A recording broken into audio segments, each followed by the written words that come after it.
শীতের মধ্যে মটনের আলু দিয়ে এই রেসিপিটা কিন্তু খেতে হয় দুর্দান্ত। তবে প্রেসার কুকার ছাড়াই মটনের এই রেসিপিটা এইভাবে রান্না করলে কড়াইতেই খুব সুন্দরভাবে সিদ্ধ হয়ে যায়।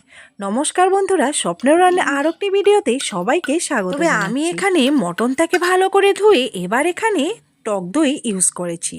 এখানে আমি 3 পোয়া মটনে 100 গ্রাম টক দই ইউজ করেছি। দিয়ে দেব এখানে হলুদ গুঁড়ো, পরিমাণ মতো নুন, জিরে ধন্যার গুঁড়ো, আর দিয়ে দেব পরিমাণ মতো লঙ্কা গুঁড়ো, যে যতটুকু ঝাল খান।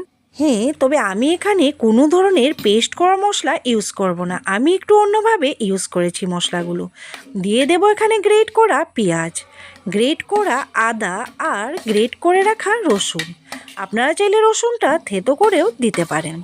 তারপর এখানে দিয়ে দেব তেজপাতা আর কাঁচা সর্ষের তেল। এই রেসিপিটা কিন্তু কাঁচা সর্ষের তেল না দিলে কিন্তু ভালো লাগে না। এবার এগুলোকে ভালো করে হাত দিয়ে মিক্স করে নেব। ভালো করে কিন্তু এই মাখাটা হতে হবে। তারপর আধা ঘন্টার জন্য রেস্টে রাখবো। মটন হোক অথবা চিকেন, এইভাবে যদি মেরিনেট করে 2-3 ঘন্টার জন্য রাখা যায় তবে কিন্তু টেস্টটা দারুণ আসে।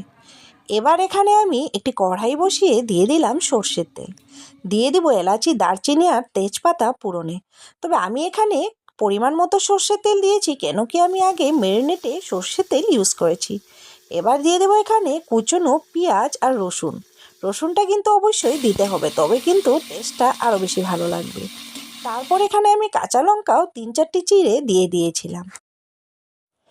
পেঁয়াজগুলো গোল্ডেন ফ্রাই হলে পরে এখানে আমি মেরিনেট করা মটনগুলো দিয়ে দেব, দিয়ে হালকা হাতে নাড়াচাড়া করব। কিন্তু গ্যাসের আঁচটা প্রথমেই 5 মিনিটের জন্য হাই ফ্লেমে রাখবো। তারপর এখানে দিয়ে দেব ডুমো ডুমো করে কেটে রাখা আলুগুলো, দিয়ে এবার ভালো করে নাড়াচাড়া করব। এই পর্যায়ে পর্যন্ত কিন্তু গ্যাসের ফ্লেমটা হাই রাখতে হবে। তারপর একদম লো ফ্লেমে রেখে আমি ঢাকনা দিয়ে ঢেকে রেখে দেব।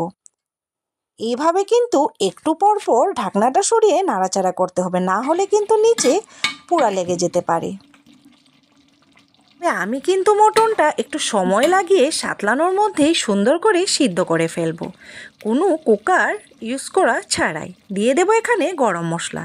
তবে এইভাবে হালকা পাতলা কম মশলায় মটনের রেসিপি অবশ্যই ট্রাই করে দেখো। গরম গরম ভাত অথবা রুটির সাথে খেতে কিন্তু দুর্দান্ত লাগে। তবে দেখো, এইভাবে সাতলানো কিন্তু আমার হয়ে গিয়েছে, পুরা তেল ছেড়ে দিয়েছে। এবার আমি পরিমাণ মতো গরম জল দিয়ে দিয়েছি। আপনারা যে যতটুকু ঝোল বা মাখা মাখা রাখতে চান সেই অনুপাতেই জল ইউজ করবেন।